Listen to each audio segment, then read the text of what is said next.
Hello, everybody, and welcome to this panel titled Middle East Studies in Practice and Anti-Colonial Education.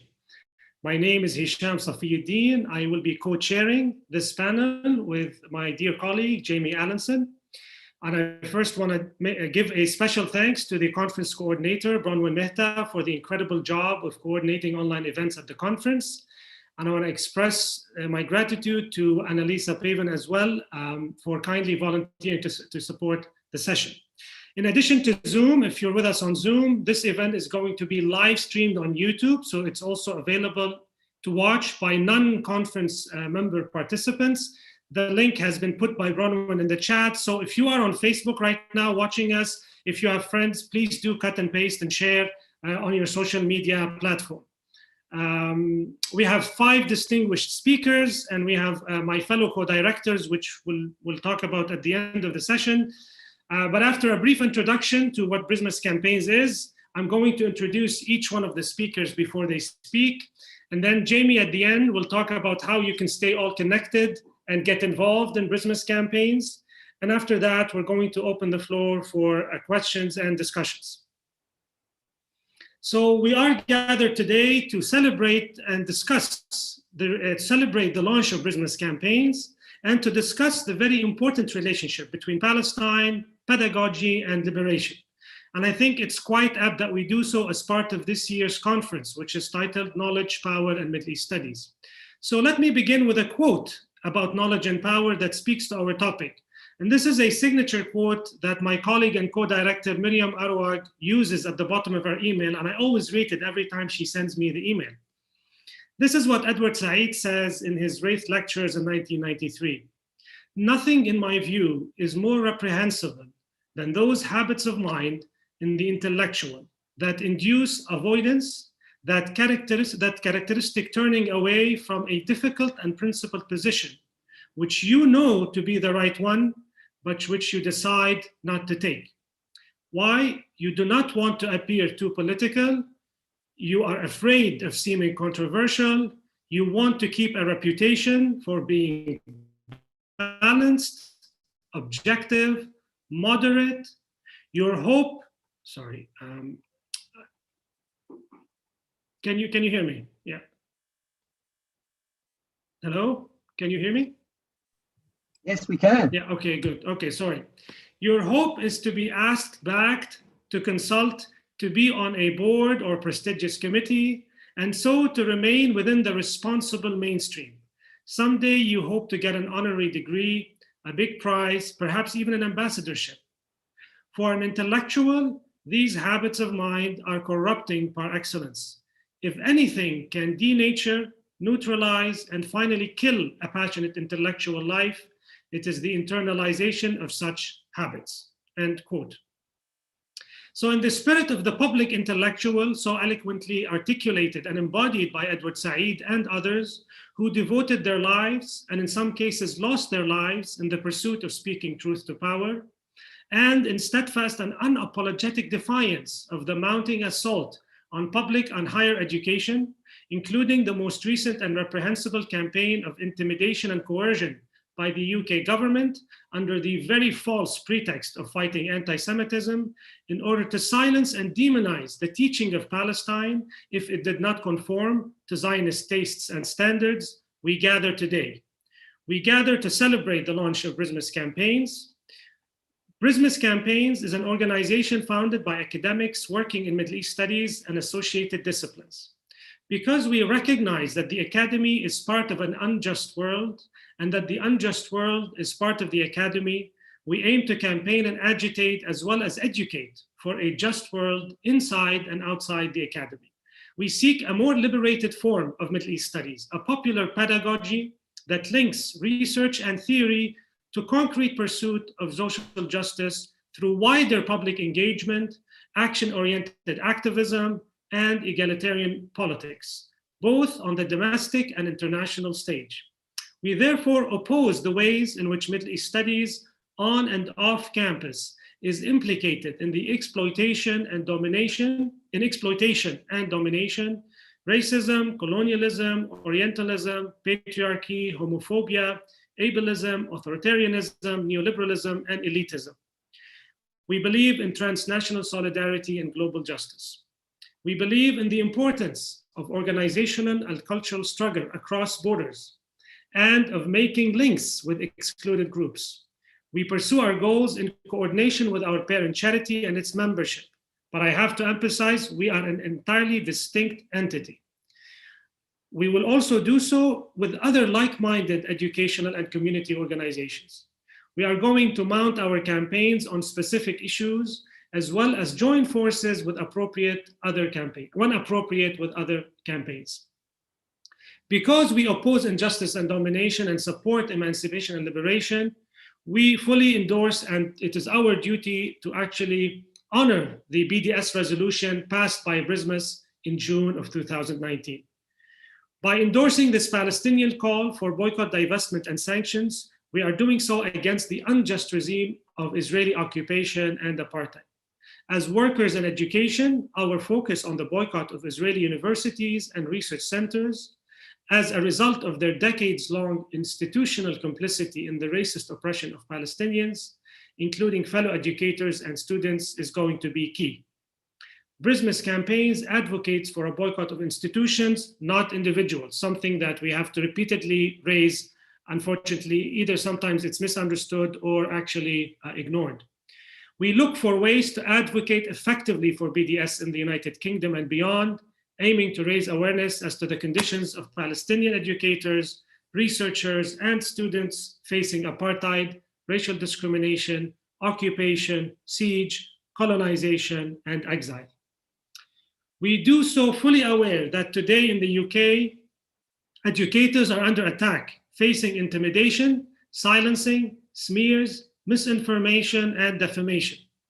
Textbooks are being censored, academics are being disciplined, students are being put off researching, citizens are being denied speaking out.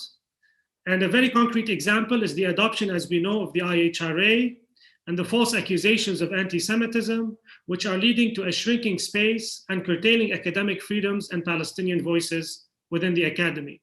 We are going to stand in solidarity with our colleagues facing such threats. A smear of one is a smear of all. We must be united in defending our fundamental rights to academic freedom and support for justice and equality. That being said, we're not a single issue organization. We are concerned with diverse social issues of subordination, objectification, exclusion in our field, whether in relation to race, gender, sexuality, state power, culture, disability, and or social class. And our campaigning activity will hopefully reflect this. And at the end of the day, these campaigns are going to be as good as the people who will actually take part in them, including us, and of course, all those of you who will join us. So let me with this turn to our speakers without further ado. Our first speaker is Omar Barghouti. Omar is the co-founder of the Palestinian Campaign for the Academic and Cultural Boycott of Israel, PACBI, and the BDS Movement for Palestinian Rights. And he is the co-recipient of the Gandhi Peace Award in 2017. The title of his presentation is Just Academics, Ethical Duty in the Struggle to Dismantle Israeli Apartheid and Settler Colonialism. Omar, it's a real pleasure to have you. The floor is yours. Thank you very much, Hicham, and everyone for having me. Some 340 academic departments and programs and over 23,000 academics globally have expressed solidarity with the Palestinian liberation struggle in the last couple of months alone, with many of them endorsing BDS or similar accountability measures. The significant shift in discourse on Palestine in most of these solidarity statements reflected in analyzing Israel as a regime of settler colonialism and apartheid is due to the tireless work of Palestinian scholars and academic boycott activists, the patient work of international activist scholars over the years, and without doubt, the racial and social justice uprising led by the Black Lives Matter movement. This reflects an acknowledgement by many scholars that they should never settle for being just academics. They aspire instead to be just academics, academics who uphold in an ethically consistent manner the principle and value of justice, that is. Cognizant of that, academic associations and student governments at tens of US, Canadian, UK, and other universities have voted in the last few years for various BDS measures, including divestment from companies involved in Israel's occupation. Inspired by the South African anti-apartheid struggle and the US civil rights movement, the nonviolent, anti-racist, intersectional BDS movement was launched in 2005 by the broadest coalition in Palestinian society.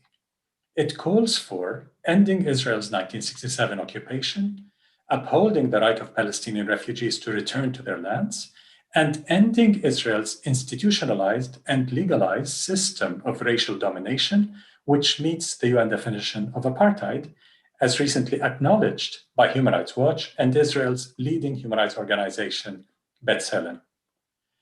Israel has been waging an all-out war of repression against BDS for years, partly because of its leading role in popularizing the apartheid analysis of Israel. But perhaps the most important factor is the fact that BDS has drastically redefined solidarity with the Palestinian struggle for freedom, justice, and equality as an ethical obligation to end complicity above everything else. In the face of flagrant oppression anywhere, apathy and inaction are immoral when one has the ability to act without suffering significantly. They're far more immoral still when one has not only the ability, but also the duty to act because of the complicity of one's state or institution in the system of oppression. And I'll get back to this later. Few forms of pressure have triggered as much alarm in Israel's establishment as the growing BDS movement on Western college campuses and the rapidly growing support for a comprehensive academic and cultural boycott of Israel and of its complicit institutions.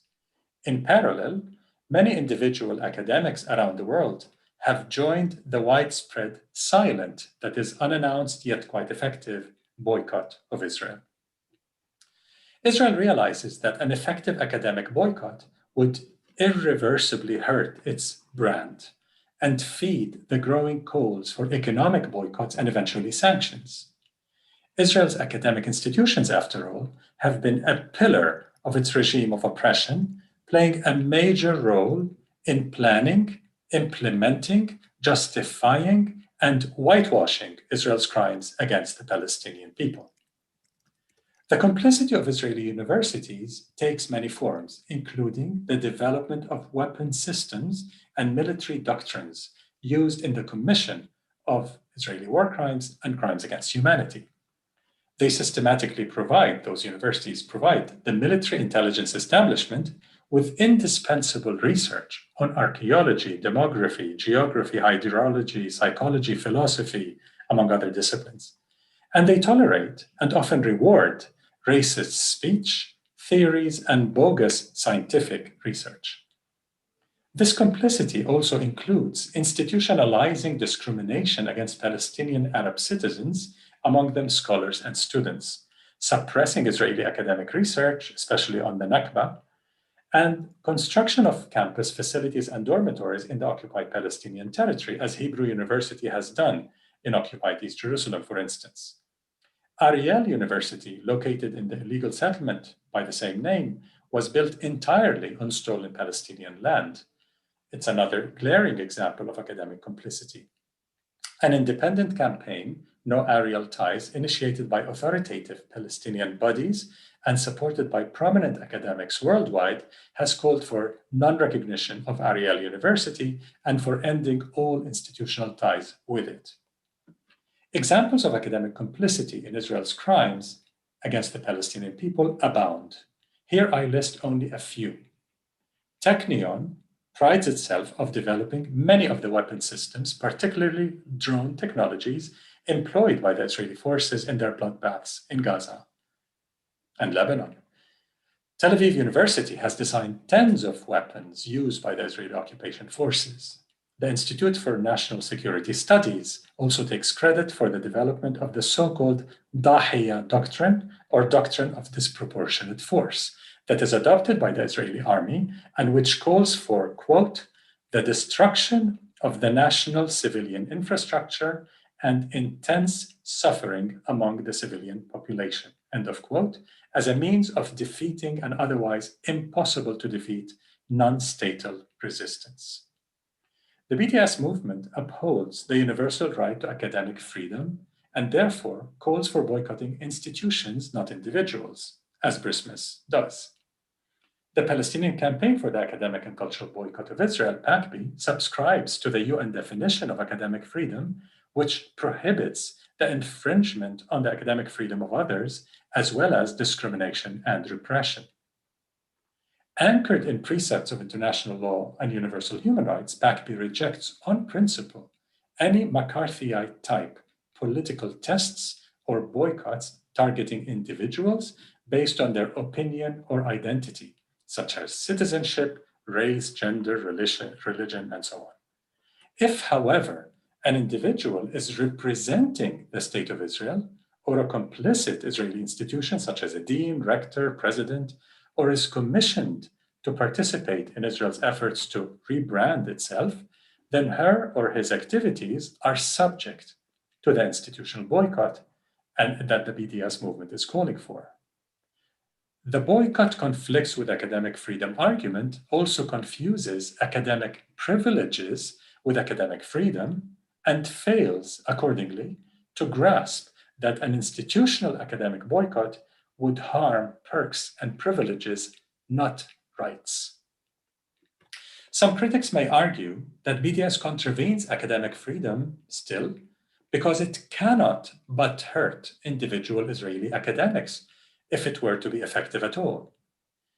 By ignoring the real, systematic Israeli suppression of academic freedom of the colonized indigenous Palestinians and focusing solely on the hypothetical infringement on academic freedom of the colonizers that the boycott allegedly would entail, this argument is patently racist and colonial.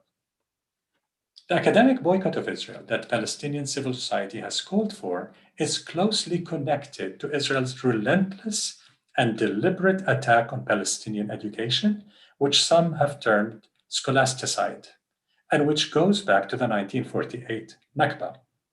An Israeli researcher's dissertation, for instance, reveals that during and immediately after the Nakba, tens of thousands of books stolen from Palestinian homes, schools, and libraries in Jerusalem, Jaffa, Haifa, Safad, and elsewhere were plundered and destroyed by Zionist and later Israeli militias. Some of them are kept in Israeli libraries. In the first few weeks of the First Intifada, 1987 to 1993, Israel shut down all Palestinian universities, some like Birzeit, for several consecutive years.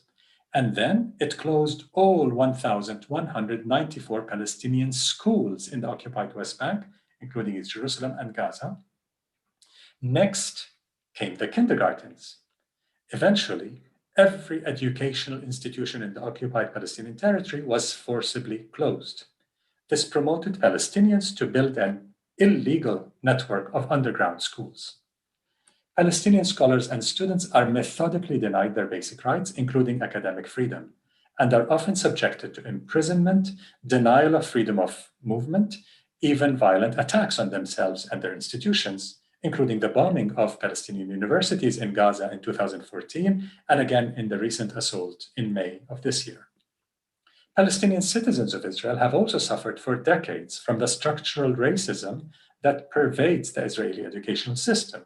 As far back as 2001, Human Rights Watch reported, quote, "Discrimination at every level of the Israeli education system winnows out a progressively larger proportion of Palestinian Arab children as they progress through the school system, or channels those who persevere away from the opportunities of higher education."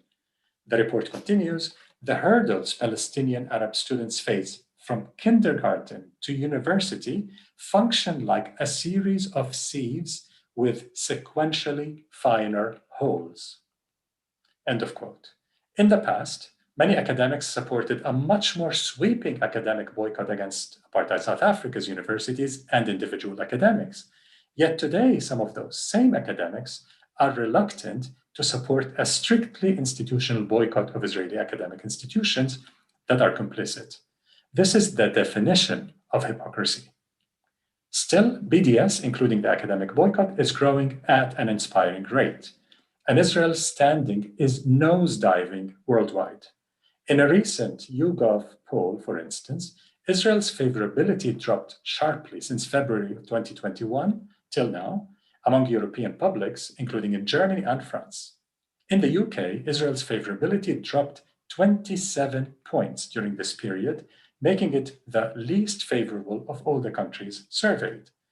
In the US, Representative Alexandria Ocasio-Cortez tweeted, quote, "Apartheid states aren't democracies," while Representative Cori Bush went further, uplifting the key Palestinian demand for defunding Israeli apartheid. She said, "The fight for Black lives and the fight for Palestinian liberation are interconnected. We oppose our money going to fund militarized policing, occupation, and systems of violent oppression and trauma.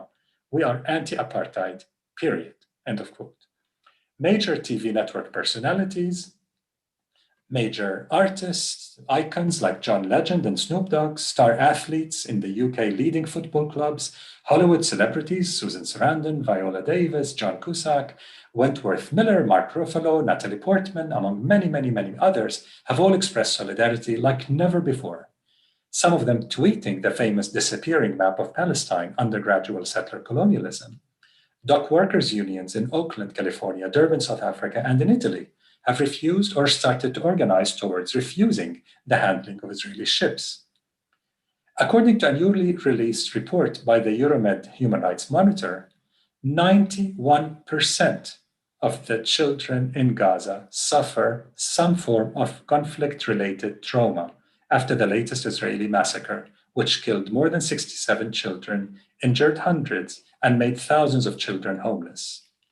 Your universities have our children's blood and traumas on their hands. They invest hundreds of millions of pounds in companies that maintain Israel's occupation and apartheid, according to PSC research. They conduct joint research, including military security research, with deeply complicit Israeli universities, mobilizing pressure to boycott Israel's deeply complicit academic institutions and to end all forms of UK universities' criminal complicity in Israeli apartheid and settler colonialism is the most urgent and ethical obligation of UK academics. To end, today, more than ever, Palestinians are telling the world that true solidarity with our struggle for freedom, justice, and equality spells BDS. We're shattering our wall of fear every day, and we need an eruption of courageous, meaningful solidarity that can end all complicity in Israel's regime of oppression. We need you to be not just academics, but truly just academics. Thank you. Thank you. Thanks a lot, Omar. I'm searching for the icon of the clap, but you know what? I'm going to stick to the old-fashioned way of doing things. I realize that speakers may not see my chat comments, especially that there are wonderful comments taking place. People are putting things in the chat. So if you get this, it means 2 minutes. I don't know if you can see it. If you get this, it means your time is out. But don't misinterpret this in any other way. Thanks a lot. And I think I have a few things to ask about, but we'll keep this for the Q&A. Moving on to our next speaker. Our next speaker is Sara Salem. Sara is an assistant professor at LSE. Her research interests include political sociology, post-colonial studies, Marxist theory, and global histories of empire and anti-colonialism. And her recently published book, which I highly recommend, with Cambridge University Press, is entitled Anti-Colonial Afterlives in Egypt, The Politics of Hegemony. The title of her presentation is Teaching with Anti-Colonial Archives. Sara, we are delighted and honored to have you with us, and the floor is yours. Thank you so much, Hicham.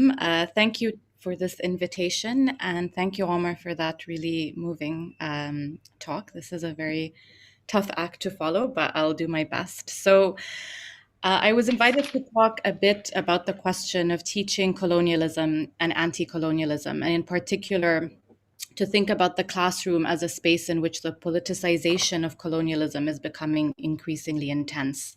So this is a moment here in the UK, but I think also in many other parts of the world, that is both terrifying in kind of seeing this coalition that's coming together, pushing against critical education, but also quite hopeful in seeing increasing resistance to this as well. And I'm going to speak to both of these, to this kind of split reality through a course that I teach on anti-colonial archives. And just to say, this idea of anti-colonial archives came also in the wake of the Egyptian revolution and other revolutions across the region that have very much kind of thought creatively about how to remember and retrieve revolutionary and anti-colonial moments in the wake of extreme kind of state erasure. And of course, this is something that we can also learn a lot from when we think about the anti-colonial movements of the past, as well as anti-colonial movements such as the Palestinian one in the present. So what I want to talk about briefly here is in particular this question of teaching British Empire, and by extension and relatedly the question of anti-colonial resistance in the contemporary UK and what this means for all of us who think about and work on the Middle East and North Africa. Of course, global North universities are very much sites of extraction and coloniality, but I think what we're seeing now as well is very much a coordinated pushback from the attacks on quote-unquote critical race theory to the withdrawing of funding because of a refusal to not do research on the legacies of British Empire, past and present, as well as many of the cases that my esteemed panelists are going to talk about. So thinking, for example, about these discussions around critical race theory, which has now actually been banned in some US states, which was discussed here in Parliament, the effect has been less to critique or disprove these ideas, but rather to create a panic around them, which draws in people across the political spectrum and from multiple spaces. And of course, all of this is taking place in a context in which anti-racism and anti-colonialism in particular, but also feminism and feminist resistance have become key sites of a battle around maintaining white supremacy and racial capitalism globally. So I focus specifically on the politics of teaching and pedagogy through these recent controversies about the British Empire, because I think this has made it even more urgent that we creatively address this question of teaching and the classroom when it comes to these consistent attempts to erase or forget the British Empire and its lasting effects. The classroom is just one site of struggle among many, and I think in this panel, we're going to talk about several of these sites. And so in the rest of this talk, I'll focus on some of the dimensions of teaching with and through and alongside anti-colonial archives that might push back or create classrooms that push against this invitation to engage in either nostalgia, amnesia, or both siding when it comes to the legacies of empire. As Bell Hooks reminds us in Teaching to Transgress, pedagogy and teaching more broadly can work to make visible histories that have been marginalized through the cultivation of classrooms as spaces of care and radical imagination. And to me, this space of pedagogy, which has always been political and I think now is becoming more visibly politicized, is an important arena in which we can challenge these erasures, rewritings, but also the very overt forms of disciplining that have been happening to both staff, students, faculty, and everyone else involved in universities across the country. So in relation to the teaching on Middle East and North Africa and the contemporary UK, I think there are multiple reasons or multiple elements that have come together to create this condition that I labeled terrifying. The most kind of visible one now is this conservative government that is very much actively supports this rising tide against critical scholarship, especially scholarship critical of colonialism, past and present. But we also see the rise of right-wing views across the world, the limits around knowledge production and the discussion of Palestine in particular, as has been mentioned, the IHRA definition. We also have the long-standing PREVENT agenda and anti-radicalization programs, which have put in place many institutional kind of check holds that are often not very visible, but that do a lot of work to also silence debates around questions of colonialism and anti-colonialism. We also have the conservative program, but also at times the Labour program of defunding public education institutions and rising precarity. And finally, we have a lot of projects now of diversity and inclusion that often successfully co-opt what are very radical student demands or student movements that very much act in solidarity with anti-colonial questions or anti-colonial movements themselves. And so I think within this broad kind of political landscape, there's a lot at stake when it comes to the region, but also when it comes to anybody who is working or teaching or doing activism around these questions in the contemporary UK.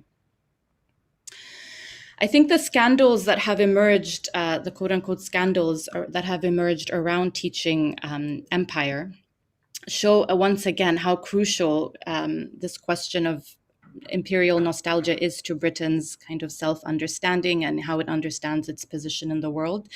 But at the same time, it's clear that as more people push to teach, discuss, and challenge traditional narratives of empire, or even just to discuss empire at all, the pushback becomes increasingly insistent. And I think it's crucial to note as well that this challenge is a transnational one. This pressure is transnational. It's not something we're only seeing in one place, but actually there is this traveling of certain ideas and certain kind of markers or words that hold a lot of meaning. And I think here again, critical race theory is a good example of something that has, suddenly was cropping up in multiple places. And the aim is very much not to have a very precise definition of what it is, but rather to kind of gather an effective kind of halo around it. So I want to turn now to some of the ways in which teaching with anti-colonial archives has helped to think about the classroom as a space in which we can maybe decenter some of these challenges, or maybe create spaces or classrooms in which the teaching or the understanding of both British Empire and anti-colonial resistance are centered rather than something that is not part of what we're teaching. So just to note, of course, alongside these questions of pedagogy, it's very important to join a union and to also join BRISMES campaigns, because although pedagogy is really important, as Hicham and Omar have mentioned, there are really worrying structural features as well to education that I think it's important to address through these more kind of organized spaces.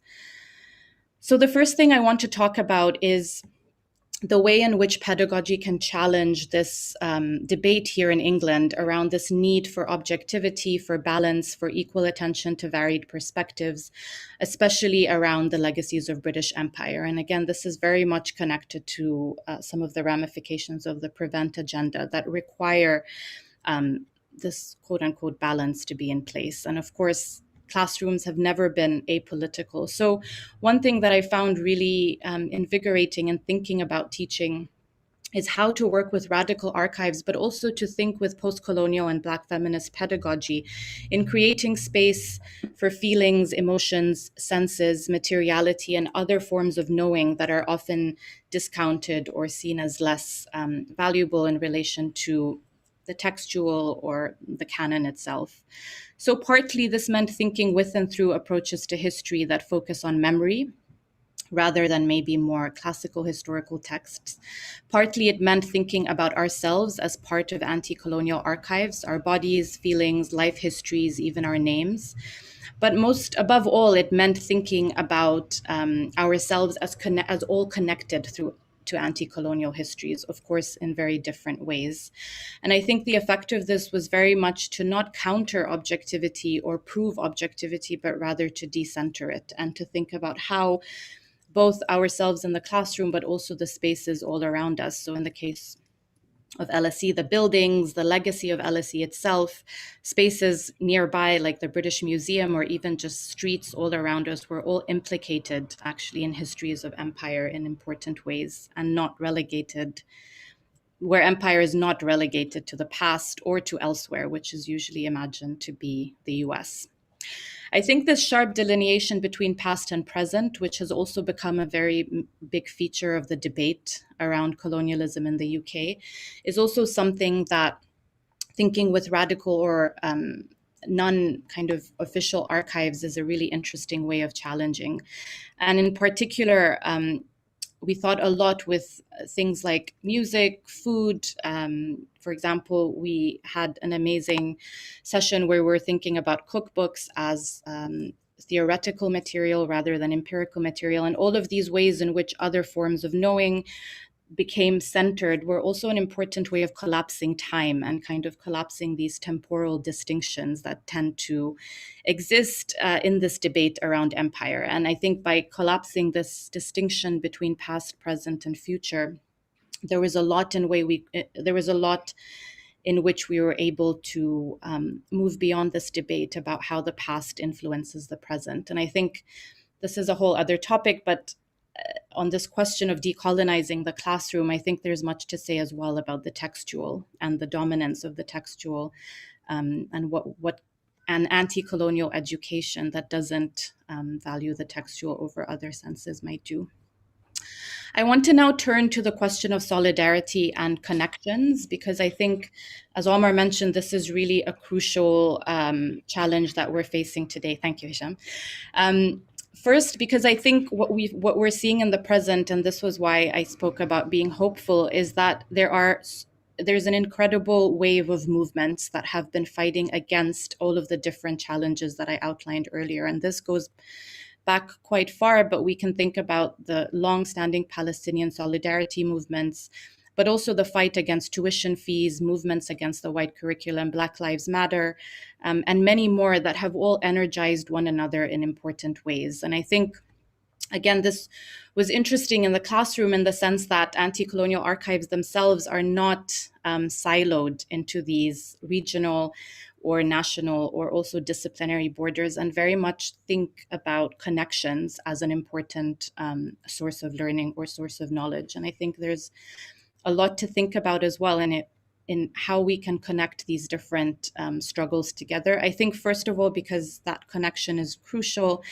and that anti-colonial energy underpins so many of these movements. But second, because the coalition that is made up of the government and co is also targeting many of these kind of questions and many of these movements at the same time. And so I think it's very urgent that we also make those connections and think about those struggles as very intimately entangled, even while, of course, they have their own specificities.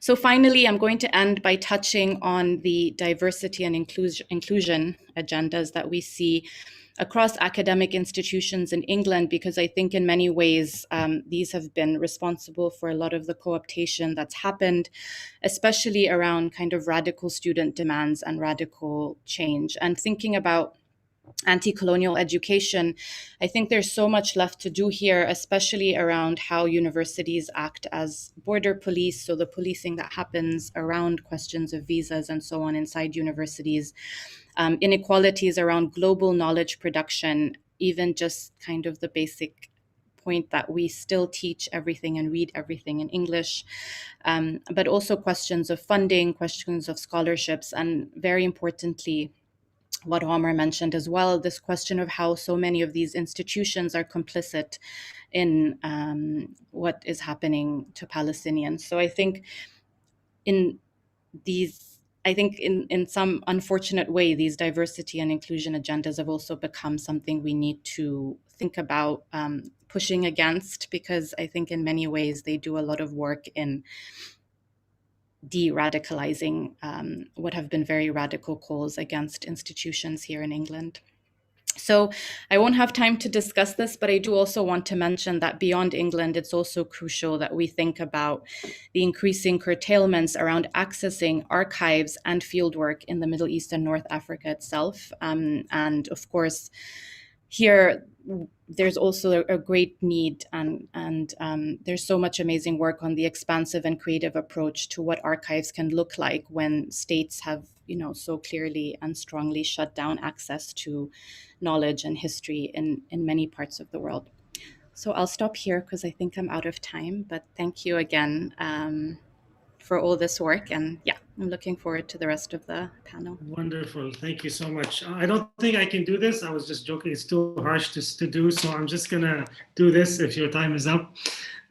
Thanks again, Sara, for this very eloquent and rich presentation and your reference to the focus on memory, the question of past versus present, border policing. You also brought up very pertinent issues of how things are being changed in the academy.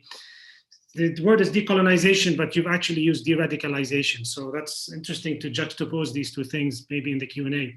Speaking of transnational, we are extremely excited to have someone who is actually in India, who will be telling us more about how they teach Palestine there. So I hope that's a fresh change from all of us who teach in the UK. Before we move to Marcy, though, there is a poetry reading. Unfortunately, Fady Joudah, our esteemed Palestinian poet, because we examine life, he saves lives. So he's also a medical doctor, and he's on call, and he hasn't been able to, unfortunately, join us because he's at the hospital.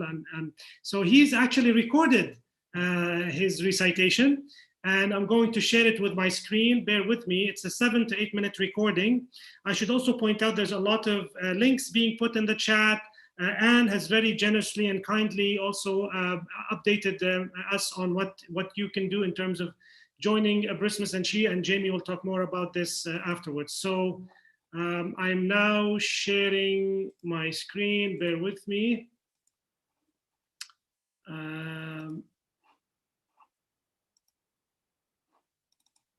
Can you see it now? And also let me know if you can hear it. Can you hear it? Yes, we can. Okay.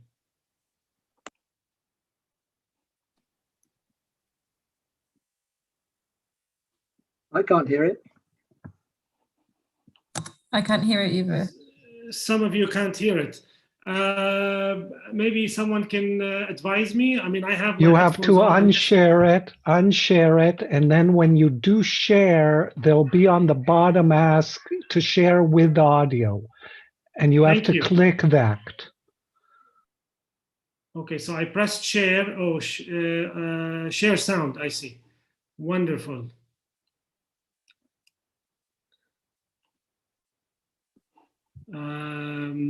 It's asking me for my. Can you see my screen right now? No, we can't. Okay, good, because I'm typing my my password. Just a second.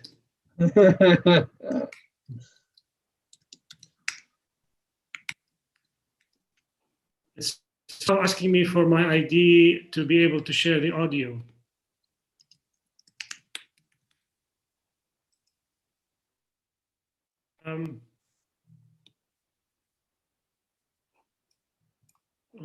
Sorry, folks. Okay, can you see now the screen at least? Good afternoon, everyone. We can hear. Sorry, I can't be with you live.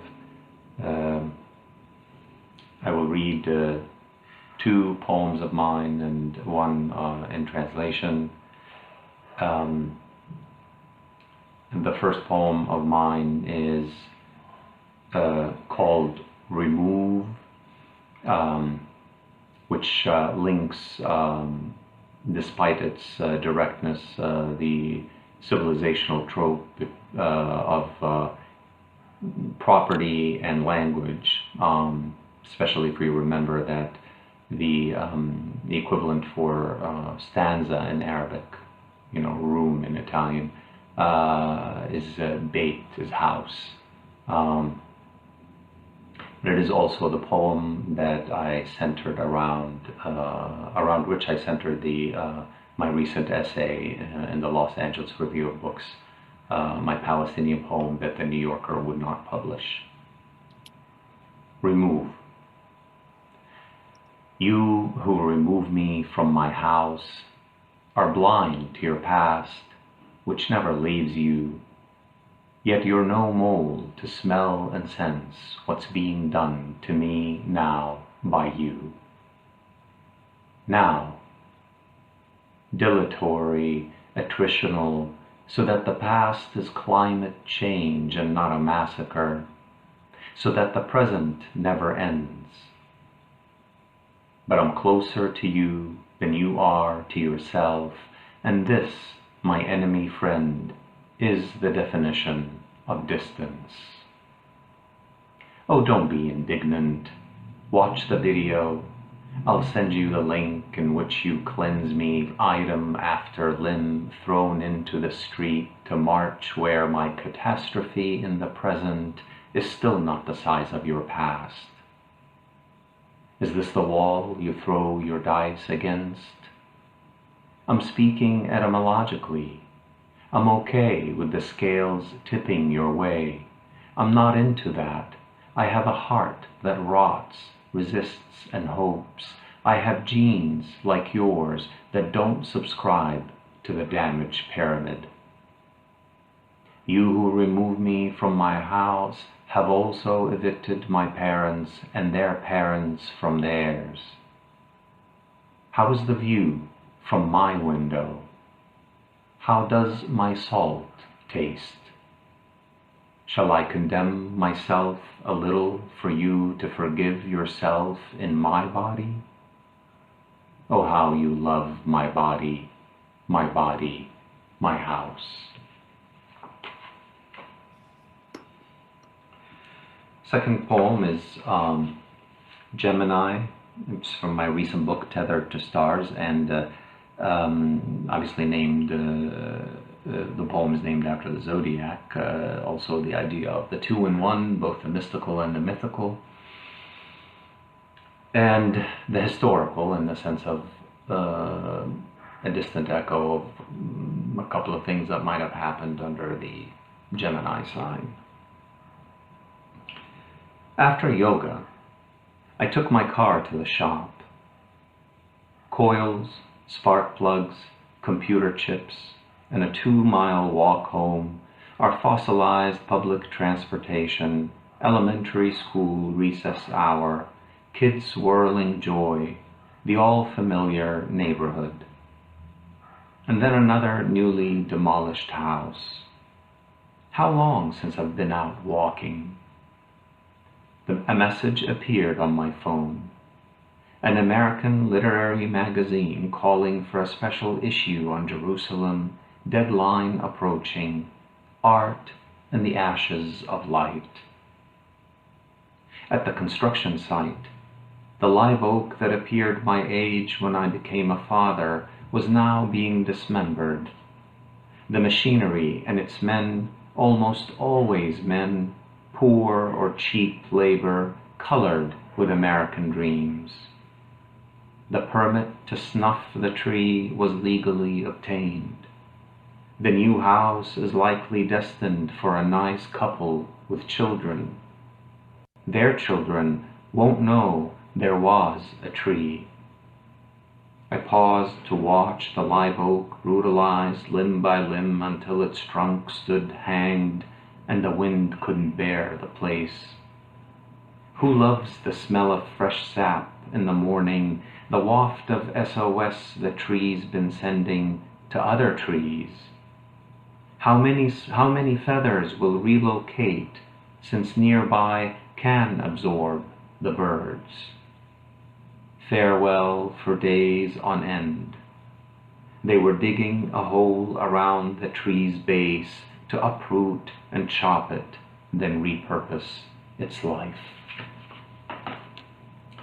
And the last poem is by Sheikh Halawi, a professor of literature in Tel Aviv University in Haifa. She's a short story writer in Arabic and also a poet. And she comes from a unrecognized Bedouin village around Haifa. Nakba. My mother is 3 years younger than Nakba, but she doesn't believe in great powers. Twice a day she brings God down from his throne, then reconciles with him through the mediation of the best recorded Quranic recitations. and she can't bear meek women. She never once mentioned Nakba. Had Nakba been her neighbor, my mom would have shamelessly chided her. I'm sick of the clothes on my back. And had Nakba been her older sister, she would have courted her with a dish of khubbezi. But if her sister whined too much, my mom would tell her, enough, you're boring holes in my brain, maybe we shouldn't visit for a while. And had Nakba been an old friend, my mom would tolerate her idiocy until she died, then imprison her in a young picture up on the wall of the departed, a kind of cleansing ritual before she'd sit to watch dubbed Turkish soap operas. And had Nakba been an elderly Jewish woman that my mom had to care for on Sabbath, my mom would teasingly tell her in cute Hebrew, you hussy, you still got a feel for it, don't you? And had Nakba been younger than my mom, she'd spit in her face and say, rein in your kids, get 'em inside, you drifter.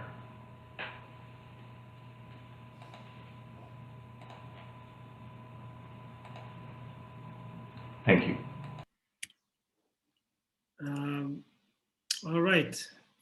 Fady's not here with us to thank him, but I will relay our thanks. And with this somber but very touching and eloquent recital, we turn to our fourth and esteemed speaker from India, Marcy Newman. And sorry, I should have also introduced Fady. I think most of you know him, but he's a Houston-based poet. He is the author of 5 poetry collections, the translator of several volumes of poetry from Arabic, a practicing physician of internal medicine and literary editor. He also has received several literary awards. As for Marcy, Marcy is a former English professor and independent scholar. She is the author of The Politics of Teaching Palestine to Americans and a founding member of the US campaign for the academic and cultural boycott of Israel. And the title of her presentation today is, What Do Indians Learn About Palestine? Marcy, we're excited to have you, and the floor is yours. Thank you, Hicham. I'm just gonna share my screen. Okay. Can you see the screen? Yeah, okay. Great. So thank you, Hicham, and thank you, BRISMES, for inviting me to speak today. And I'm gonna tell you a little bit about what I've been noticing in India since I've been here the last few years. So when I moved to India 9 years ago, I had assumptions about what Indians would think about Palestinian people and their struggle. And this was shaded by friends and writers on the left. But I soon realized this misunderstanding came from my insulated bubble. There were several factors at play, not all of which I understand or have the answers to yet. This talk is an attempt to piece together observations I've made about what ordinary Indians outside that bubble learn about Palestine. So after settling in Bangalore, it struck me how often I'd see the word Zion in the Hindu newspaper. I'm greeted regularly with stories like things to do in Israel for tourists or kicking it with Krav Maga for women who are interested in self-defense, and also articles that are celebrating Israeli culture. When I went to Dharamshala on vacation, I found 2 Israeli colonies replete with Hebrew signage, and the town is a haven for Israelis who recently finished their military duties. In the South Indian village of Oroville, there's a community of Israeli nationals living there, and the most famous of whom has a greenwashing adventure called Saldana Forests. And during my travels around the country from Hampi to Pathankot, I've encountered something called Israeli cuisine on restaurant menus, which is, of course, Palestinian food, although there's some weird thing called Israeli salad, which I still can't figure out what it is. When I was about to begin teaching at Rishi Valley School, RV, a private boarding school in rural South India, I started to understand what Palestinians did and didn't know about Palestine. First, a little context about RV. It was founded in 1926 by Jiddu Krishnamurti, and under the first headmaster, Subba Rao, students were only allowed to bring Indian-made items to school as it was the height of the movement to boycott British goods. Rao also discouraged students from working with the British. And RV was a place where Hindus, Muslims, and Christians, as well as Indians across the caste spectrum, lived in an integrated community. Pedagogy was driven by learning through inquiry and observation. And under Rao's tutelage, freedom in thinking and reading was the norm until the British raided the school, found Marxist literature in his room, and he was fired. It was this sensibility that drew me to RV, especially Krishnamurti's teachings, which were grounded in rigorous inquiry, including of authority. By the time I began my post, most of that ethos was gone. RV and other Krishnamurti schools, 6 in India, 1 in the US, 1 in the UK, follow a program that starts most mornings with singing Brahmanical or high caste songs. While some teachers pushed to include Adivasi or tribal songs, they were rarely included. Holidays we celebrated were Hindu, except for Christmas and national holidays. It's an idyllic place in many ways. During the day, classes are held both in traditional classrooms as well as outside under banyan trees. And every evening we'd gather to silently observe the sunset. And Sunday nights, the seniors assemble for folk dancing or folkie. When I first went to folkie, I was astonished to find 14 of the songs, the 43 songs that they danced to, were in Hebrew.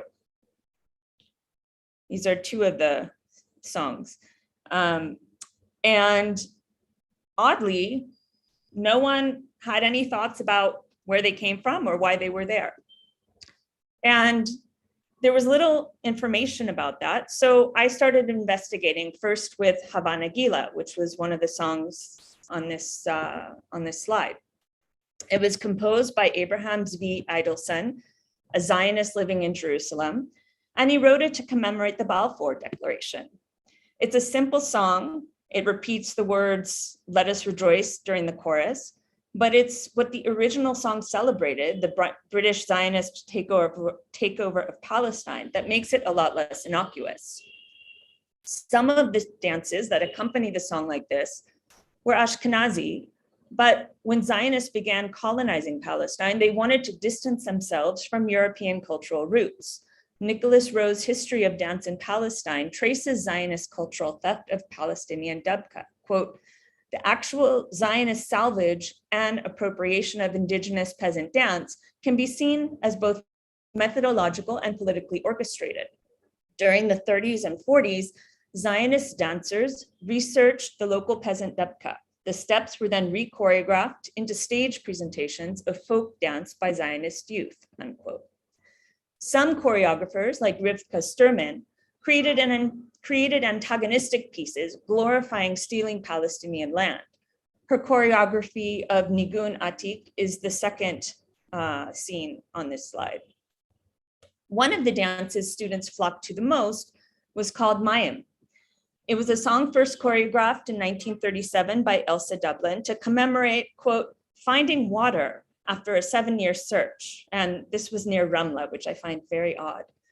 Zionists shared this dance around the world, and through it, the mythology of Israelis making the deserts bloom, and that became ingrained in those footsteps. So in this context, I want to talk about what do children know about Palestine, and this is what I brought to my students. So I started by asking them to write about it, to see what they would know, and most of the students had a sense of current events, but only one knew about British involvement in the Zionist project. Some responses were things like, "I heard people used to throw stones at shopkeepers. There's a wall built in Palestine that separates the occupied and unoccupied, semi-apartheid in place against them in occupied territory. And Palestine is ruled over by Jews who aren't the indigenous settlers of the place." So I assigned Susan Abu Hawa's Mornings in Jenin and supplemented it with films like Frontiers of Dreams and Fears and Arna's Children. And the first year culminated with a visit from Jenin's Freedom Theater and a Palestinian feast that they helped to cook, and Debka lessons when a dear friend visited campus. These students and the next two batches repeated this unit with me. And then I also began reading their history syllabus and textbook to see how it represented West Asia. RV uses the Indian Certificate of Secondary Education Board and its ISC exam, which began in 1952 to replace the UK Cambridge exam. ISC syllabus for 11th and 12th grade history combines Indian and world history, the global half of which is limited to the 20th century and includes World War II, decolonization of Asia and Africa, the Cold War, protest movements, and the Middle East. These topics were covered for the 12th standard board exams. And at RV, they use Norman Lowe's Modern World History, a British textbook, to supplement the class lectures. Because there's an exam at the end of 12th grade that determines where students go to college, they must memorize key events in their syllabus. On that syllabus, ISC's language frames a conflict between Israeli and Palestine, suggesting it's about a group of people who belong to that place and the place itself. Palestinians don't factor into the early history at all. Indeed, the word Palestinian never comes up except within the acronym PLO. Instead, the word Arab stands in for Palestinian. And of course, the phrase War of Liberation in relation to the creation of Israel indicates the ISC's point of view. It's ironic then to view the ISC's learning objectives in that light, which privilege reading about the latest evidence in the field, discouraging prejudice, and using correct terminology. If those objections were sincere, the syllabus could have used any number of books over the last 20 years that incorporated new language and an unbiased perspective.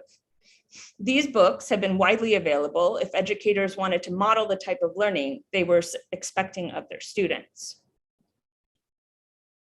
Lowe's textbook supports ISC's perspective. For starters, aside from photographs of world leaders, the only image of a Palestinian is of a quote unquote child soldier, and Jews are figured as victims of European anti-Semitism. The format of the book is broken down into questions and statements with bullet points in reply. To open the section on Palestine and Israel, he posits this question: why did the creation of the state of Israel lead to war? Of course, the premise is problematic because Zionist ethnic cleansing operation predates that so-called war. Even before the UN's 1947 partition plan, Plan Dalet was in place and Zionist operations continued through 1951 and the destruction of Ikrit, and of course is ongoing. Perhaps what's more troubling is his answer, quote, the origin of the problem went back almost 2,000 years to the year AD 71, when most of the Jews were driven out of Palestine, which was then their homeland by the Romans, unquote. As we know from scholars like Noor Masalha, Palestinian roots in the Levant predate the Old Testament, quote, with the beginning of the Middle Stone Age in about 12,000 BC, humans in Palestine began to raise animals and farm the land. The Neolithic period consolidated agricultural practices in Palestine since circa 11,000 to 8,800 BC, unquote. Similarly, Shlomo Sand reveals how Zionists misuse biblical historical claims to Palestine. Quote, Jews were not forcibly exiled from Judea after the destruction of the temple. Faithful Jews who adhered to the Torah of Moses had multiplied and spread across the Hellenistic and Mesopotamian world even before the destruction of the temple, which is how they disseminated their religion with relative success. The connection of the masses of Jewish converts to the land of the Bible could not be based on yearnings of a homeland, as it did not represent a land of origin for them or their ancestors, unquote. In other words, the evidence-based history, the kind that ISC lays out in its learning outcomes, is ignored Instead, they employ a mythological approach to Palestinian history. In one place, they have one sentence about an Arab village that's unnamed, probably Deir Yassin, that they depopulate, and he links it to a casualty of war. And ultimately, by the end of the book, you see that it's essentially in line with most Zionist propaganda. But these topics come into conflict with ISC's learning outcomes. There's no new evidence, such as the planned expulsion of Palestinian people. It's riddled with ethnocentric prejudice against Arabs and Muslims. Correct terminology like a Nakba to describe the 1947 events, 1947 and onwards, is absent. And students are not provided with any fundamental source material like the Balfour Declaration or UN resolutions. So after leaving RV, I decided to survey students to see what they learned from my class and how it influenced them and their understanding about about Palestine and about the region. So these are some of their responses. The first image, the first bar chart is about how they learned about it before at my class, and the next one is how it's changed their perception since then. And then these are some of their responses to how it's affected them. So these experiences I've been thinking about and wondering how, when, and why changes were made to the ISC syllabus, because I imagine it hasn't always been like this. And I was thinking about Prime Minister Narendra Modi's altered CBSE curriculum, which has been in the media around the world, I imagine, which has been attributed to his right-wing agenda. But I'm also trying to trace the relationship between India's foreign policy and its educational trajectory. So here you can see this symbol is for the Congress Party. This is when India had independence. So this first chunk of time, if you look at these moments in history, these are all moments where, for the most part, India is having surreptitious relations with Israel, including intelligence. Starting in 1962, Israel is providing weapons for India. So we can see that it's, and this is the Congress Party, this is the non-alignment movement is in this moment. And then, and then we can see when there started to be a diversity of parties, but things didn't really change much. The PLO got to open an office in New Delhi in 1988, but still most of this was about intelligence sharing, arms gathering, and more recently it's been about agricultural, Israelis coming to India to do agricultural work, and also to sign memorandums of understanding with Indian universities. So my hope is to sort of take this research and kind of look at how the education changes have come out during these moments and to see whether or not it links up with political party changes. I don't actually think that's going to make much of a difference, because when you see all of the political parties and what they're doing, every single one of them has been ensconced in and in bed with Israel. So I don't know that it'll line up neatly, but this is the ultimate objective of my work. So thank you for your time.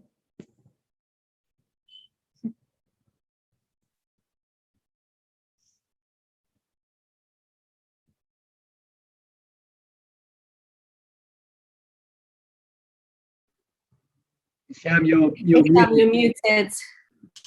Oh, I just said the best sentence I've ever could have said in my life. No, that's just not true.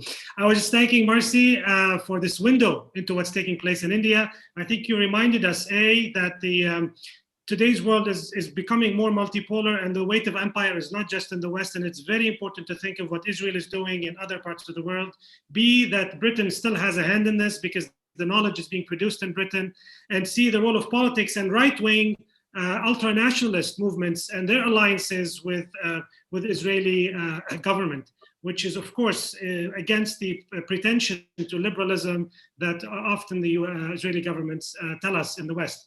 And actually your talk segues beautifully into John's, because John will be speaking about also textbooks and how Palestine, the struggle over, the ideological struggle, which we're all talking about, and how it's expressed in textbooks. So John, I will use my chair powers to urge you to be as quick as you can because of time, and because I hopefully I can, you won't take it against me. And please let me just also properly introduce John. John is Professor of Middle East History and Politics at the LSE. His research focuses on history from below in Gramscian perspective. His most recent book is Popular Politics and the Making of the Modern Middle East. He currently serves as Treasurer for the British Committee for the Universities of Palestine and as Secretary for BRISMES. John, the floor is yours. Thank you so much, Hicham. It's a really great pleasure to be here.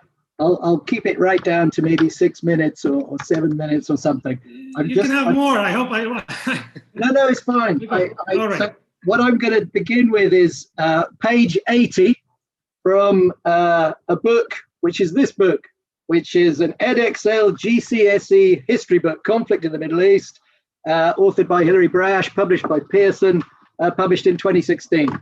And I'm going to show you page 80. If I can manage to share my screen.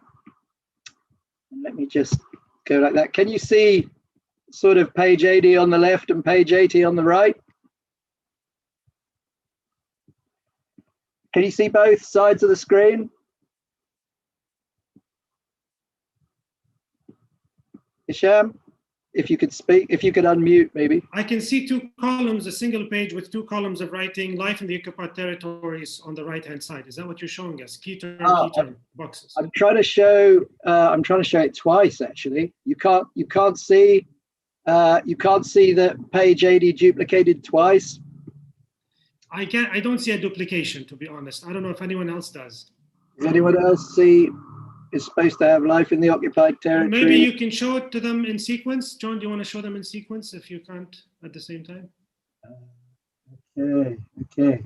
Maybe if I click on share or something. In the meantime, James Godfrey has kindly shared the article that was published by Fady Joudah that he referred to in his recital in the chat. So you can also scroll and see that. And after this, we'll have a brief summary of how you can be involved, and then we'll open up for questions. John, you ready? Yes. John, I think if you zoom out, you're on 140% of the page. So it might be that if you zoom out to 60 or 70% or so, we might be able to see the two adjacent. Yeah. Shall I try? Maybe I'll try and do that. Hang on. So my apologies for this. Your 6 minutes are up, John. Yeah.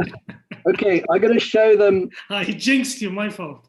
I'm going to show them sequentially, just to reveal my. Did you try to zoom in? Doesn't work. Okay, I'm just sharing this now. Okay, so we're seeing page 80 of that book that I mentioned.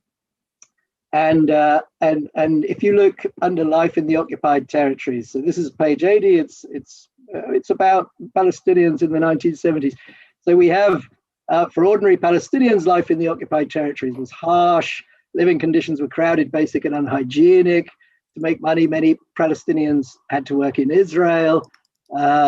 Then it goes further. They had the daily humiliation of being under Israeli-Palestinian occupation. PLO suspects experienced intimidation. Many endured sudden house searches, and by the 1980s, the Palestinians could take no more, and a single incident triggered a massive uprising. So that's page 80 of this book, and if I can just show you page 80 of the book, it's the same book, but somehow it's different.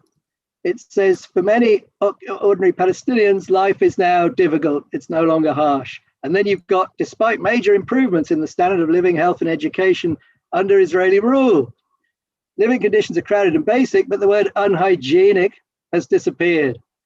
And then you have a new sentence. Some Palestinians benefited from higher wages from working in Israel. The older one said Palestinians had to work in Israel. And then it says about the Israeli taxes, some of those were used for public services. And then it goes on to say it was a daily humiliation, but then what they've added is for some. It used to just be for everybody. And then they, remember in the old one, they endured land confiscation and house searches. In the new one, sudden house searches and land confiscation, they just happened. Nobody endured them. And then at the bottom, instead of Palestinians could take no more and there was an uprising, it says as frustration grew among many Palestinians. So a kind of a generalized frustration. So this is the, but this is slightly peculiar because it's the same page from the same book with the same publication details, the same author, the same date, the same ISBN number, and the same edition. So we start to wonder. Now, if you look, we're back to the original version here. You see a definition of Jewish settlers. This is the revised version. Jews returning to villages they were expelled from in 1948. That's the revised version of this book. Whereas in the original version, which I'll now share with you, we have the original definition of Jewish settlers here, which is Jews who lived in settlements built in the West Bank and Gaza. So changed to Jews returning to villages they were expelled from. And just finally, over at the bottom, we have a source, children crossing overflowing raw sewage in Gaza's Jabalia refugee camp in 1988. That's in the original version. And then in this other mysterious revised version, if we scroll down and look at the picture, it just says children in Gaza's Jabalia refugee camp. So again, the reference to Palestinian suffering, i.e. wading through sewage, disappears. So this is one column on page 80 of a textbook. But the mysterious thing is, it's the same textbook and it's the same page. And there's no indication anywhere in the book that any revision has happened. And, Professor James Dickens of Leeds and myself and a number of other people from BRICUP, British Committee of Universities of Palestine, we started looking into this. And we discovered two books that were rather different, an original version of this GCSE textbook and then a revised version, but none of which was acknowledged. It was done covertly. We counted the changes using track changes. I just showed you one column of page 80, but there are at least 294 material changes in those 80 or 90 pages of text, which make quite a significant difference to the content of the textbook. So James and I, Dickens and I, and BRICUP, we sort of looked into this, and what we discovered was that Pearson, the publisher, had engaged in quite a close collaboration with UK Lawyers for Israel and the Board of Deputies for British Jews.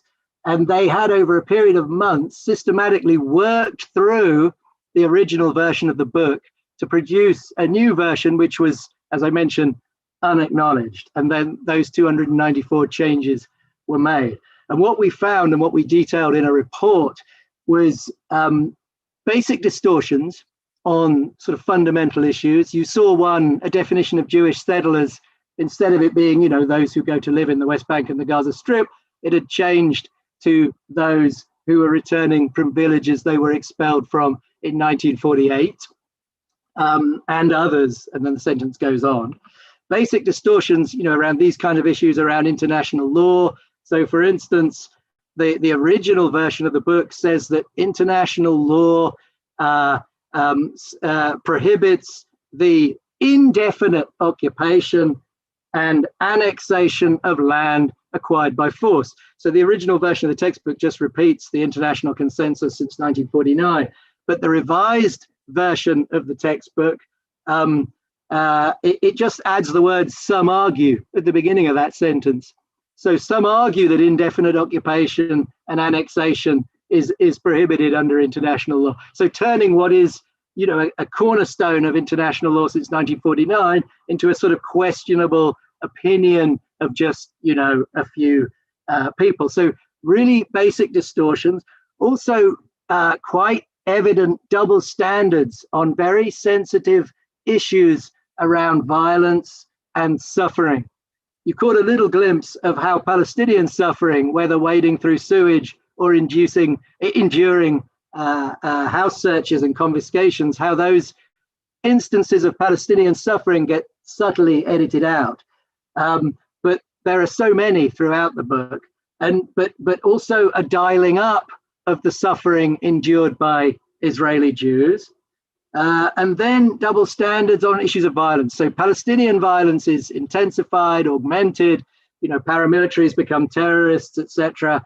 And there's quite numerous instances of that. You know, we counted like 30 or 40 such instances, you know, incremental changes that add up to a big change. But also explanations for Palestinian violence were dialed away or simply removed. On the other side, when it came to Israeli violence, references were dialed down. So references to civilian casualties literally removed from the text, and explanations for Israeli violence were amplified and increased. So double standards on sensitive issues of violence and suffering. And third, a kind of evident cherry picking around facts and interpretations. So facts which supported and exonerated Israel were added, and facts which rather painted Israel in not such a favorable light, according to the people who reviewed the book, were removed. And likewise with interpretations. Just one example, Avi Shleim's well-known interpretation of Netanyahu's role in the Oslo process. It's, you know, Netanyahu deliberately undermined the Oslo process. That's Avi Shleim's interpretation of what happened in the 90s. Well, for some reason, that's been edited away from the revised version. So a cherry picking around interpretations that for one reason or another don't somehow exonerate Israel. So there are distortions, there are double standards, there is cherry picking of facts and interpretations. There's an extensive and invasive revision of a book, you know, 294 changes in 80 odd pages. And there's a very one-sided review process that's gone on, whereby Pearson, the publisher, has sat with the lawyer advocates whose stated mission is to support Israel, and they've made a very far-reaching revision to a text on that basis. And no, you know, Palestinian groups were invited to the table. So this is just one tiny example of a kind of a silencing that goes on. I mean, it's very interesting. It links right into the themes that we've just heard from Marcy about textbooks in India. But this word scholasticide that Omar Barghouti used earlier in the talk, and this very interesting thing that came up, I mean, between the poetry and Sara Salem's talk, you know, Sara spoke about collapsing the distinction between past, present, and future. And there's obviously a certain way in which this reading of the past is operative in a certain kind of present, according to a certain kind of agenda. And we can see how that's being done. But we can also see, you know, paraphrasing the words of Fady's, the poetry we just heard, one past is bigger than somebody else's present in this rewriting process. And that's a past that is designed to exonerate Israel. Interestingly, also what Sara said about diversity and inclusion, this revision has been justified on public record by the Vice President for Schools of Pearson by saying that it was an inclusive act of engaging with all the communities that were affected by the history. And so the rubric of diversity and inclusion was used to justify in public, that's on record, the censorship and distortion of a GCSE textbook, which of course is in use in schools up and down the country in Britain. And the same operation was carried out with an international GCSE textbook, which is in use around the world. So it's just to say an illustration of why we might need something like BRISMES campaigns. This is a tiny illustration, but what you see is a war of position. It goes on in civil society, of course, a civil society freighted with politics, but a kind of a war of position, a struggle over the organization of culture and consent that's being meticulously carried out by certain organizations, many of them pro-Israeli, but there's also a war of position from below that's carried out by others, such as BRICUP, such as the BDS movement, and also, perhaps by groups like BRISMES Campaigns, which can join with many other organizations, and it can push back, and it can struggle for a war of position in the name of the Palestinian liberation struggle and in the name of anti-racism and liberation more broadly. Thank you. Thank you, John. Wonderful. It's another good reminder of the doublespeak that exists in the UK, and all this fear-mongering about Palestinians, the usual trope of teach their children hate. When this indoctrination is taking place at the level of actually transforming textbooks to dehumanize Palestinians and erase them in such a blatant fashion. So I think there is now coverage of this in the media, and my worry, and I will talk about this maybe in the Q&A, that now the attempt is to balance the narrative between what you and James are doing and what they are doing, the usual idea of let's just bring them together. And so maybe we can talk about that. So we're going to open for questions very soon. Jamie, I'll hand it over to Jamie to, speaking of, BRISMES campaigns and, some form of activism beyond also the classroom. Jamie will tell us a bit more about the campaigns itself and how you can be involved. Okay, thank you, Hicham, and thanks to all of the wonderful speakers for their contributions. It's really great for this to come off, this launch event. Of course, the purpose of BRISMES campaigns is to campaign, and we really want not just the people who have kind of set up this event, but everyone to get involved and to create an effective campaigning organization and network. And I want to say a few words about how you can do that, how you can get involved. The first thing, if I can manage to share my screen, you have to bear with me. How do I do that, actually? At the bottom, there's a green button that says share screen, if you see it at the bottom of the Zoom. So click on it, and then you click on whichever screen or window is open on your screen that you want to share with us. Okay, let's try desktop 1. Is that working? Not yet. Are you trying to share the website, Jamie? Yeah, I'm trying to share the BRISMES Campaigns website. Okay, let's try. I don't know if Anne is always at hand as well to put the link in the chat as well. Forget the screen share. I'll just drop the link in the chat, and people can get it themselves. So we have, it's brismescampaigns.htps brismescampaigns.org. So you can check it out there, and that has all of the information, and you can find out more about who's involved and the kind of plans that we have. The idea is it's been mentioned that the first focus is about the boycott resolution, but not limited to that.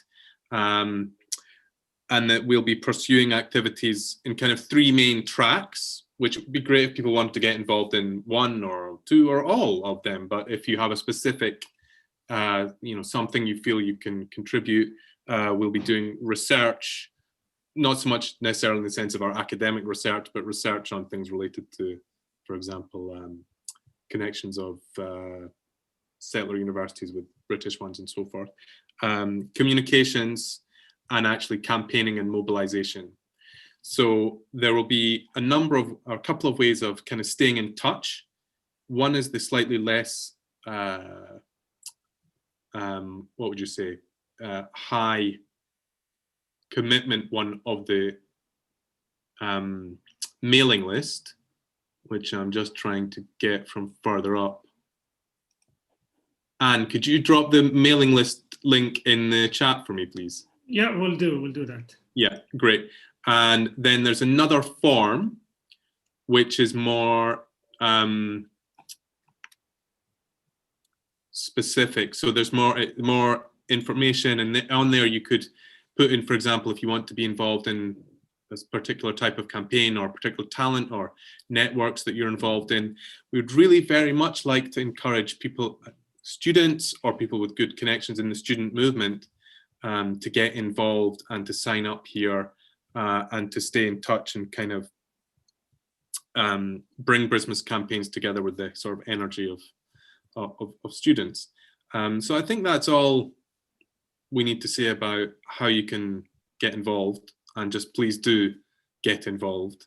The purpose of the thing is to campaign. So, okay, thank you.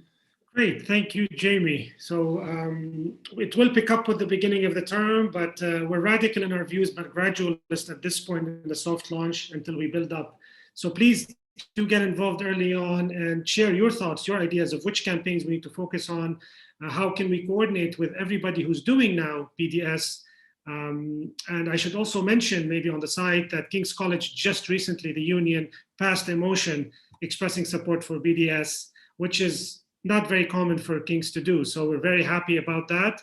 And I think the biggest challenge for most of us is how do we translate this verbal endorsement to action in a very hostile environment? How do we protect ourselves and at the same time take calculated risks to push the envelope beyond just verbal endorsement, which is unfortunately, in my personal view, has been a hallmark sometimes of the European left. So how do we make it much more anti-colonial in a concrete sense?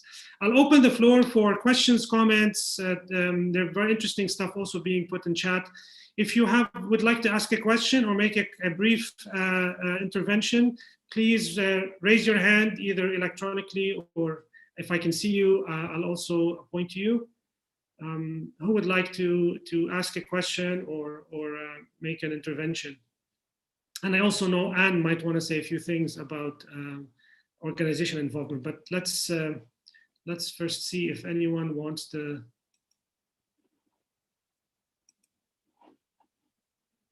Katie.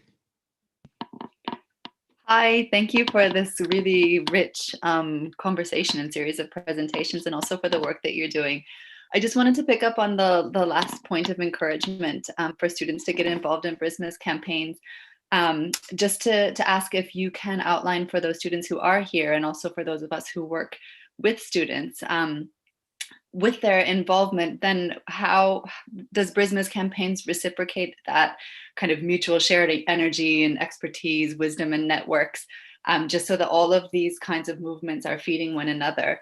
There's really amazing organizing happening with the students at the University of Exeter, where I'm based, and I know that they would benefit greatly from having support and circulation of the work that they're doing through BRISMES campaigns as well. So if anyone feels that they could speak to that for the benefit of everyone here, that would be really wonderful. Thank you.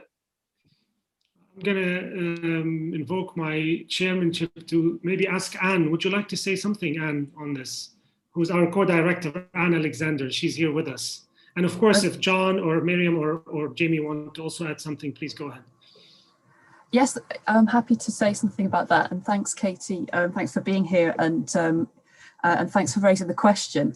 I mean, firstly, when we're asking people to come and work with us as volunteers, we want to do this in as participatory and egalitarian way as possible.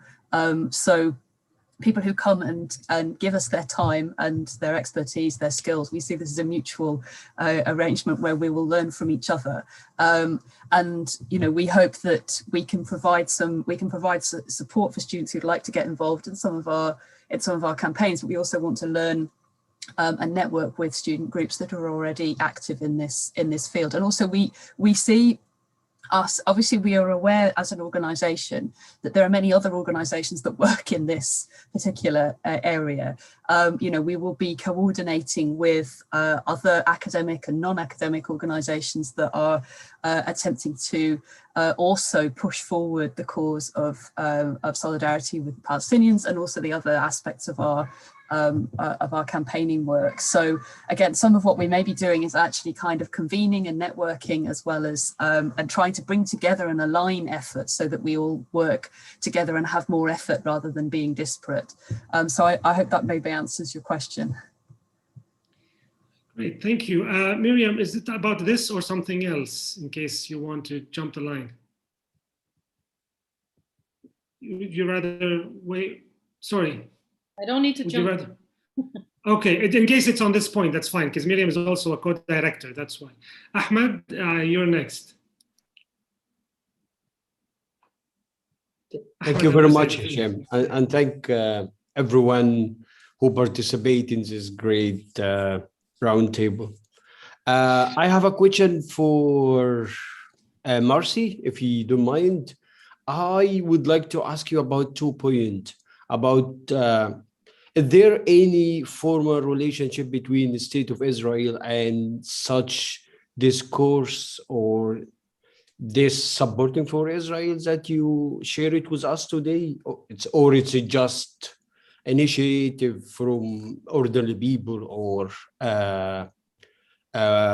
any actors or anything? The other things about is such discourse or the existence of this supporting have any political influence on India foreign policy toward Israel or toward the Arab-Israeli conflict in general? Thank you very much.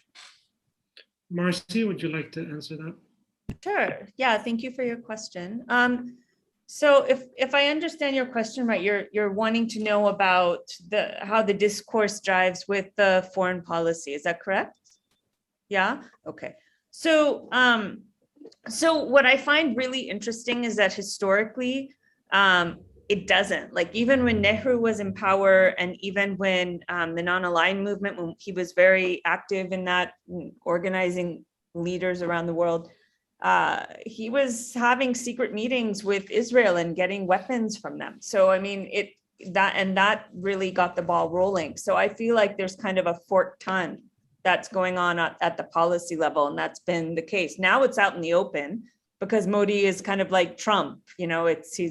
It doesn't matter. It can all be out there, and we can all see what's really going on. But all of this stuff here, especially with respect to the boycott movement, for example, there are literary festivals that we have throughout the year normally, and all of the Israeli writers who come here are coming from the embassy. They're organizing it. They're bringing those people here. And all of the so-called agricultural specialists who are coming here to help Indian farmers, they're all being sent by the embassy. And that's especially insane because they're supposedly teaching Indians how to farm with drip irrigation, which actually Indians invented several tens of thousands of years ago. And so it's really quite absurd. But and then the other issue is all of the universities have these memorandum, and they have these exchange programs with Israeli universities. And that's, for me, in some ways, the most insidious problem, because they're going over there and they're coming back and they're spreading even more propaganda. These students who have been there and they're writing and they're speaking. And so my question is, which I don't fully understand, and what I want to understand is how what these people are learning as youngsters is influencing and directing and driving foreign policy. Great, thank you. Sorcha. Hi, thank you for a fantastic event. I just wanted to say about getting involved with the students. Myself, a couple of others in this meeting are organising with the Palestine Solidarity Campaign Youth and Student Committee Palestine Solidarity Summer School, which is going to take place in September. And the aim is to harness the incredible momentum which we saw with young people in the recent demonstrations in solidarity with Palestine, so that when they go back to campus, they're ready, very organized, and they can coordinate their campaigning. So it would be really great, I think, to have a couple of representatives from BRISMES Campaigns to come along and speak about how we can link up staff and students in campaigning. Absolutely. I think, again, it's wonderful seeing students taking the lead recently. And many of us faculty are kind of somewhat on the defensive, in my opinion, with all the IHRA, but the key is to be, again, on the offensive. Would any of the other panelists like to comment? I have a few questions myself, unless someone else also. Sorry, Miriam, you not only jumped the line, I forgot about your hand. Go ahead, please, Miriam. No, don't worry about it. Are we until 5 or 5:15? 5:15, we've got time, so go ahead. Yeah. No, I just wanted to say thank you so much for organizing this and bringing us together. We had a meeting yesterday also with some colleagues about ERA and IRA definition and how to organize, and there's some overlap, and also the discussion on how to ally or work together with students came up as a fundamental key, because of course in our neoliberal universities, everything is sort of framed around student well-being, student is centered, student this, student that. So actually imagine what it would be like if you turn that around and actually strike these collaborations. Of course, that's why all these adoptions of IRA have been done in secret, precisely in order for us not to preempt and align with students and other colleagues. And another thing that came up only under sort of the service, and that I'm remembering now, seeing also here in the group Sune in Denmark and Sorsha, I think we also need to think internationally. I'm not that we have to mirror what the strategies are of Hashbara, but if you look at the pro-Israeli strategies, it is quite international as well, and I think we also need to do that. So this is something that BRISMES campaigns can also help accommodate and organize later in the year, for instance. So if you have ideas about that, do get in touch with us. I think an international event meeting, now that we have learned how to do online events, this is even more possible at the end of the year, but something that can cross, I think, British and whatever post-Brexit term that is for Europe on the other side, Denmark, the Netherlands, some countries where you see these strong contradictions of, on the one hand, very pro-Israeli sentiments and politics, and on the other hand, quite strong solidarity achievements in terms of boycott and divestment. So that would be my suggestion, because I think that will in the end increase confidence, and I think we need also confidence.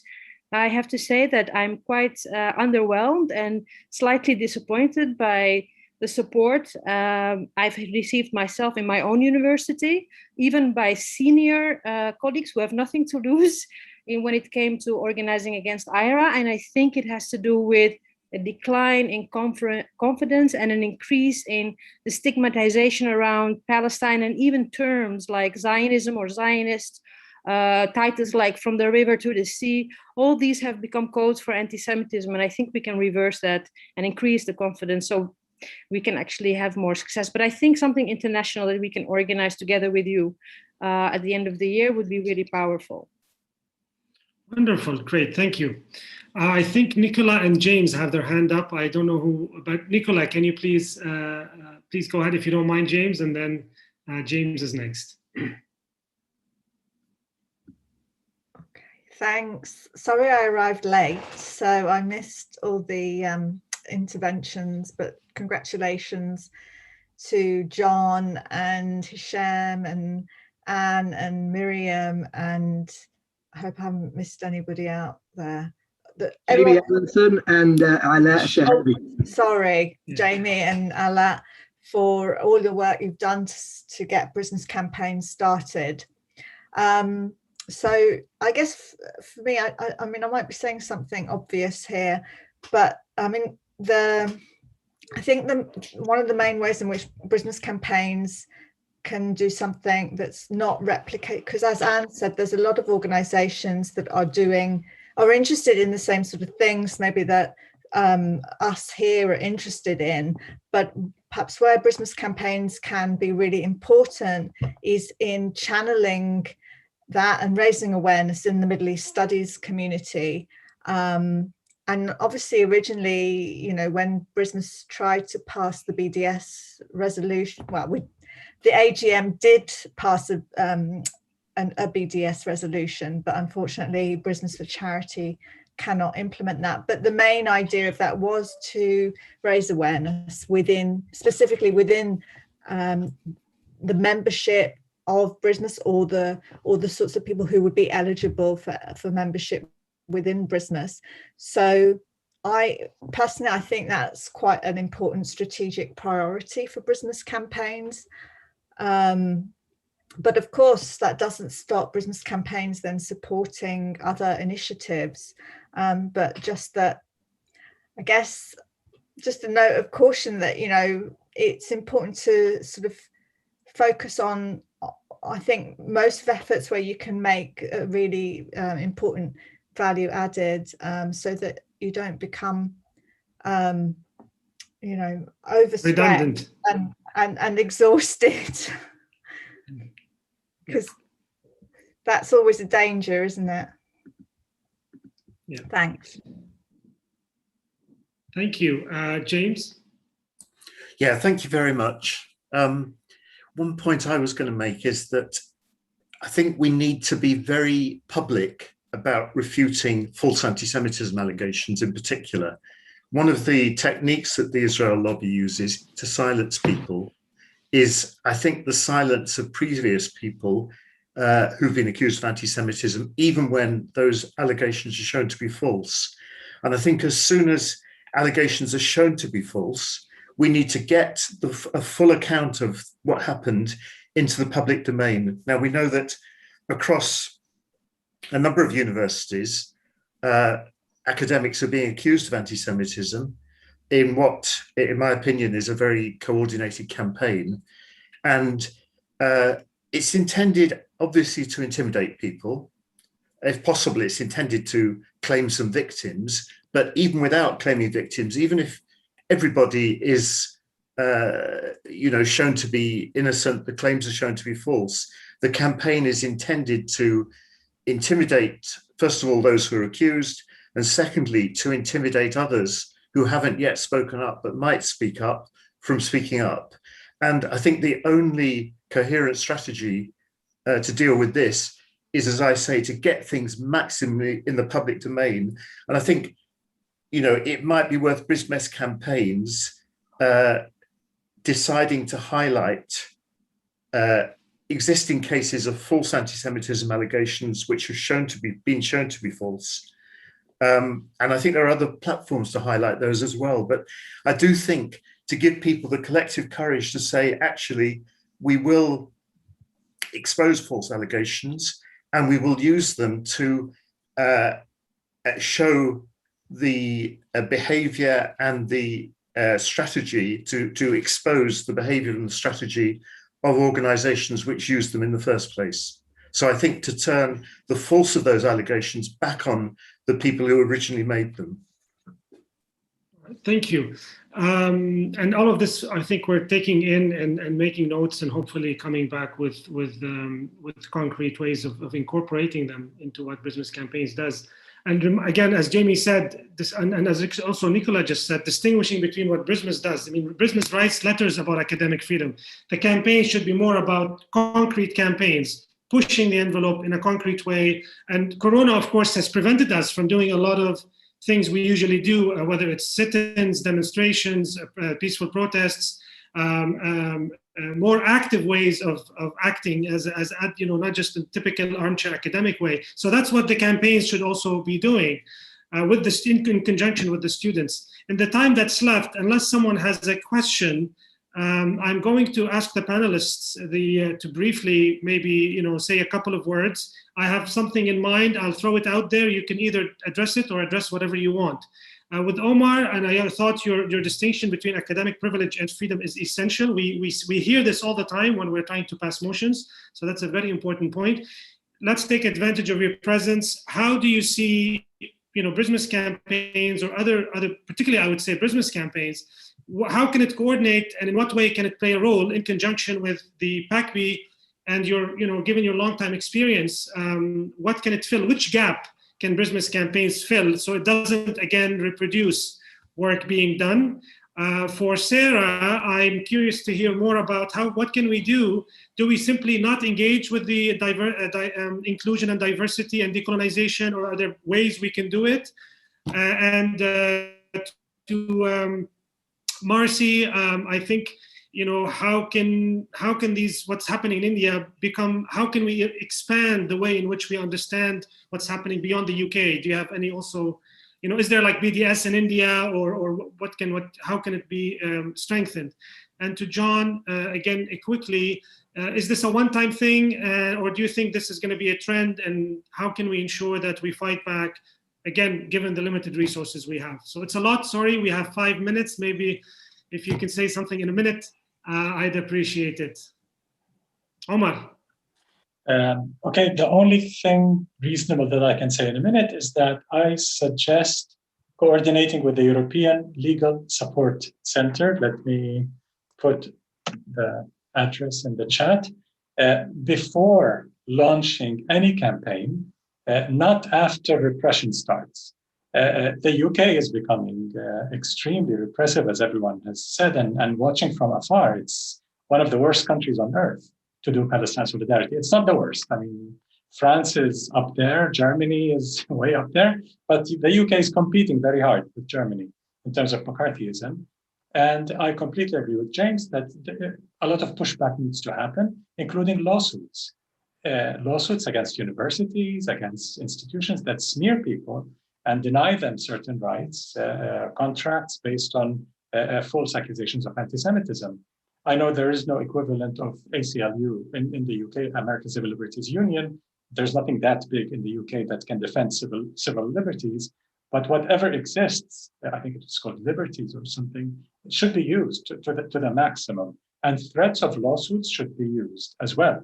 But regardless, I suggest coordinating with the European Legal Support Center. That's very important. On the strategic question, how to coordinate and not to reinvent the wheel, that will take another meeting, I suggest, between BRISMES Campaigns Board and PACBI Steering Committee, possibly. Thanks, great. Sara? Yes, thanks, Hicham, for that question. I think that we should see these initiatives for diversity and inclusion as a terrain of struggle. I think often there is a lot of struggle over what these things mean inside departments and universities. And I think here the staff-student solidarity is probably really key, because I think there's a tendency with these initiatives to become really professionalized and also then taken further away actually from what students are asking for, or what especially students around anti-racism and so on. So I think it's really about maintaining that as the core of these things inside universities, because I think that also works against the compartmentalization of issues where different forms of inclusion and diversity are separated out into different people or roles. And I think it's really crucial to see those connections. And I think the final point is also just recognizing the limits of institutional diversity and inclusion programs and seeing them as maybe one tool and site, but not as the only or even maybe the main one. And I think Anne has answered this, but I just also wanted to point to the question in the chat that was towards BRISMES campaigns and what level it plans to work at. But I think Anne has already addressed some of that. Thank you. Thank you. And also we have a contribution from Sune about what's happening in Denmark in the chat. If you want to read that, please do. Sorry, Marcy has also put something in the chat. Would you like to add something else as well, Marcy? Yeah, I mean, I just wanted to say that we do have a boycott movement, sort of, in India. But it's a very small group. It's mostly, in Delhi. It's mostly in, very small leftist circles. And I feel like we need to really broaden this out, which is why, for me, education is a big deal, because I think the more we can educate, especially younger people, and get them involved and get them caring, then I think we can make a difference. But if we're just talking in our little bubbles, we're not going to have as big of an impact. Great, thank you. And John, wrap up. Sorry, just a quick. Yes, Omar, go ahead, please. Yeah, a quick correction. In India, the largest farmers' union with 16 million members has endorsed BDS. The largest women's coalition with 10 million members has endorsed BDS. We are definitely working with grassroots, huge, massive unions on campaigns, especially with farmers. I can speak a lot more about that, intersecting the struggles of Palestinian liberation and the farmers' struggle against neoliberalism, including Israeli corporate interference. But we can talk a lot about that. Great, thanks, Omar, for telling us about that. On positive. John? Well, okay, so I think that Omar's point about lawsuits is very important, and because remember, as academics and others, there are protections against defamation in the law, and a lot of what gets said is potentially defamatory. That's level number one. Level number two, there are often codes against harassment, and our colleagues are being harassed, and there's a legal angle there. Level number three, there's protections around academic freedom, and our freedoms are being stifled. Well, there's a legal angle there. And level number four is when you try to produce education, you're under a legal obligation to do it in a balanced way, and that hasn't happened in this history textbook. And so perhaps there's a legal issue there. But the point is, if you want us to do lawsuits, which I think we should do, we need the money. So please donate. And thank you all. It's been wonderful to see. It's been inspiring for me. I've had this feeling of a slight frisson of truth being spoken to power, and that's something exciting. So thanks all for coming, and Hicham for fabulous chairing. All right, well, I think with those words, I want to thank everybody as well. And as Anne pointed out, we're still a small group, but thinking big. But it's the contribution that everybody brings in towards next academic year that will hopefully take this one step further. Thank you, everybody, and have a wonderful evening or morning, wherever you are. Thank you, everyone. Bye. Bye.